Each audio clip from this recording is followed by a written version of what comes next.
नमस्कार, मैं हूं वंदना दुबे और मैं हूँ अर्चना तिवारी। और हम एक बहुत ही प्यारा छोटा सा चुटकुला नाच गीत लेके आए हैं आप लोग के लिए। कैसा लगेगा कमेंट में जरूर बताना। दुई चार दिन के ना, हाँ दुई चार दिन के ना, राजा जायदा नहीं हरवा। दुई चार दिन के ना, राजा जायदा नहीं हरवा। दुई चार दिन के ना, राजा जायदा नहीं हरवा। दुई चार दिन के ना, हरे हरे बसवा के नैया बनाई दा।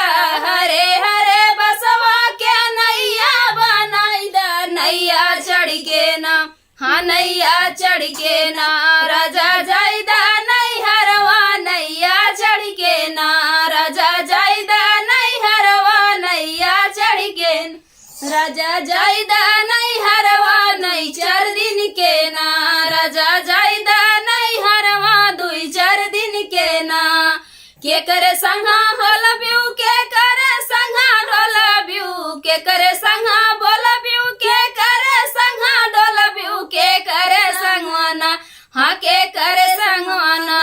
अपन जियरा बुझाइबू, के करे संगवाना। अपन जियरा बुझाइबू, के करे संगवाना। राजा जायदा नहीं हरवा। दुई चार दिन के ना, राजा जायदा नहीं हरवा। दुई चार दिन के ना, माई संगा बोलबई, बहिन संगा डोलबई। माई संगा बोलबई, बहिनी संगा डोलबई। भाऊजी संगवाना, हाँ भाऊजी संगवाना। अपन जियरा बुझाइबई, भाऊजी संगवाना। अपन जियरा बुझाइबई, भाऊजी संगवाना।